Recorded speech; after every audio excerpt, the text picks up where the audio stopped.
সবাইকে science education চ্যানেলের পক্ষ থেকে স্বাগতম। আউফবাউ নীতি।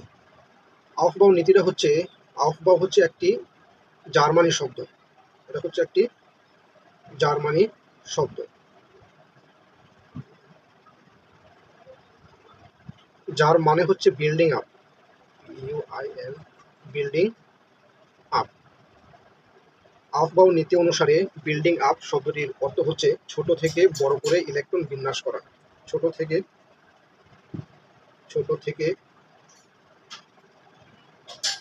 বড় করে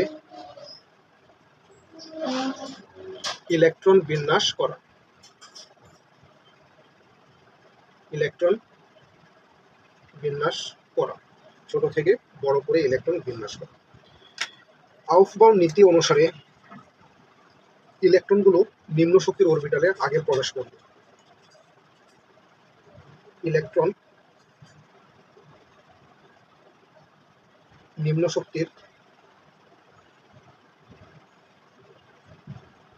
শক্তির অরবিটালে আগে প্রবেশ করবে, তারপর ক্রমান্বয়ে উচ্চ শক্তির অরবিটালে যাবে।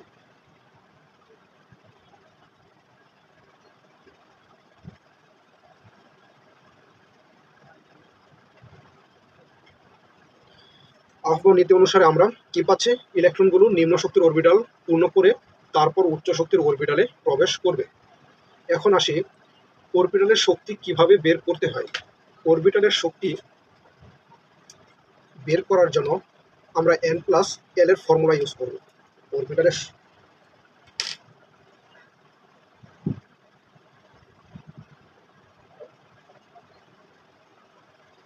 অরবিটালের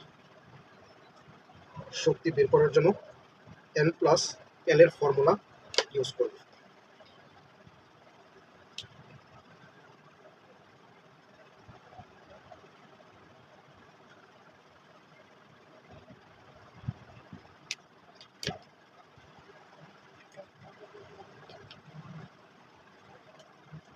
T2s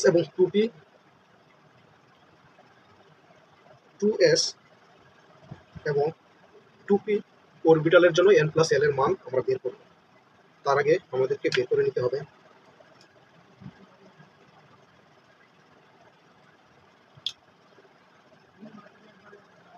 l = 0 হলে সেটাকে আমরা s দিয়ে প্রকাশ করি। l = 1 হলে সেটাকে আমরা p দিয়ে প্রকাশ করি। l = 2 হলে সেটাকে আমরা d দিয়ে প্রকাশ করি। l = 3 হলে সেটাকে আমরা f দিয়ে প্রকাশ করে থাকি।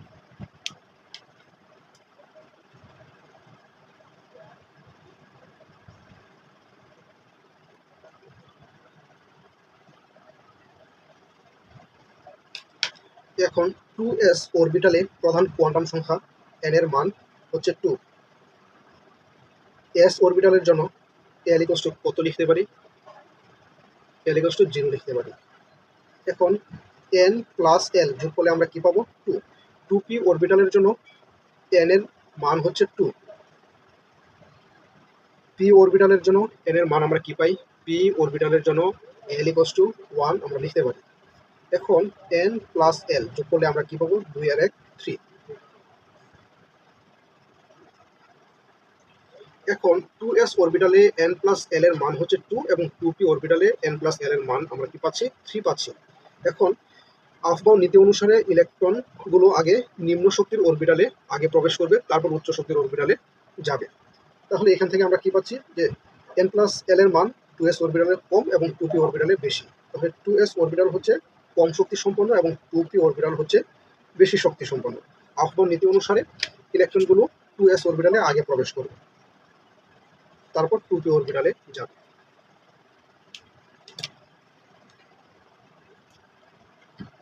এখন আসি 4s এবং 3d অরবিটালের ক্ষেত্রে আমরা চিন্তা করি। 4s অরবিটালে n এর মান হচ্ছে 4। s এর জন্য l এর মান আমরা কি পেয়ে থাকি? s এর জন্য l এর মান হচ্ছে 0। এখন n+l যোগ করলে আমরা কি পাই? 4। 3d অরবিটালের জন্য প্রধান কোয়ান্টাম সংখ্যা n এর মান আমরা পেয়ে থাকি 3। d অরবিটালের জন্য l এর মান আমরা কি পেয়ে থাকি? 2। n+l যোগ করলে আমরা কি পাই? 3 আর 2 যোগ করলে 5 পাই।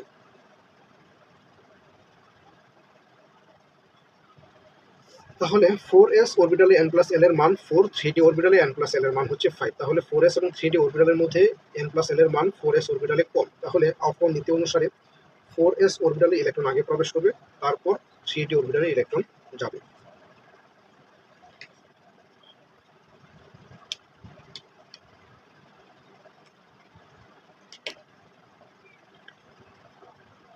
এখন আসি 4p এবং 5s অরবিটালের মধ্যে কোনটিতে ইলেকট্রন আগে প্রবেশ করবে। 4p অরবিটালে প্রধান কোয়ান্টাম সংখ্যা n এর মান পাওয়া যায় 4, p এর জন্য l এর মান আমরা কি পেয়ে থাকি 1। তাহলে n প্লাস l যোগ করলে আমরা পাই 5। 5s অরবিটালের জন্য প্রধান কোয়ান্টাম সংখ্যা n ইকুয়ালস টু 5 লিখতে পারি। l ইকুয়ালস টু s এর জন্য l equals to 0। n plus l যোগ করলে আমরা পাই 5। তাহলে আমরা দেখতে পাচ্ছি দুইটি অরবিটালে n প্লাস l এর মান হচ্ছে সমান। দুইটি অরবিটালে n প্লাস l এর মান সমান পাওয়া যাচ্ছে। যখন n প্লাস l এর ভ্যালু যদি সমান হয়, সেক্ষেত্রে আমরা লক্ষ্য করব প্রধান কোয়ান্টাম সংখ্যা n এর মান যেটিতে কম আছে, প্রধান কোয়ান্টাম সংখ্যা n এর মান যেটাতে কম আছে সেই অরবিটালে ইলেকট্রন আগে প্রবেশ করবে।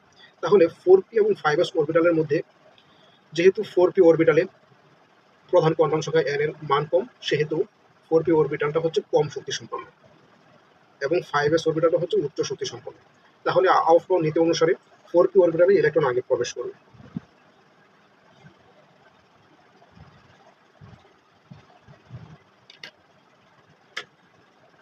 উদাহরণ: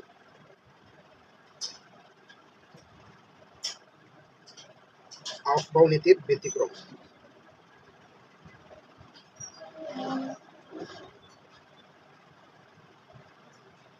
আফবাউ নীতির ব্যতিক্রম উদাহরণ: আমরা যদি কপারের ইলেকট্রন বিন্যাস করে থাকি, কপারের পারমাণবিক সংখ্যা হচ্ছে 29। তাহলে কপারের ইলেকট্রন বিন্যাস করলে 1s2, 2s2, 2p6, 3s2, 3p6, 3d, 4s। Aufbau নীতি অনুসারে ইলেকট্রন নিম্ন শক্তির অরবিটালে আগে প্রবেশ করে। 3d এবং 4s অরবিটাল দুটির মধ্যে 4s অরবিটালটি হচ্ছে নিম্ন শক্তি সম্পন্ন। তাহলে 4s অরবিটালে ইলেকট্রন আগে প্রবেশ করবে। বাকি থাকে হলো 10, 18, 20, 9টি ইলেকট্রন বাকি থাকে। কিন্তু এই ইলেকট্রন বিন্যাসটিকে আমি ইনকারেক্ট বলবো। সঠিক ইলেকট্রন বিন্যাসটি হচ্ছে 1s2, 2s2, 2p6, 3s2, 3p6। 3d অরবিটালটিতে electron পূর্ণ অবস্থায় অবস্থান করবে। বাকি থাকে একটি ইলেকট্রন, সেটা হচ্ছে 4s অরবিটাল। সেই ইলেকট্রন বিন্যাসটিকে কারেক্ট ইলেকট্রন বিন্যাস আমরা বলে থাকি। আচ্ছা, দ্বিতীয় ইলেকট্রন বিন্যাসটিকে সঠিক ইলেকট্রন বিন্যাস আমরা কেন বলে থাকি? কারণ হচ্ছে যে আমরা জানি যে কোনো একটি মৌল স্থিতিশীলতা অর্জন করতে চাই।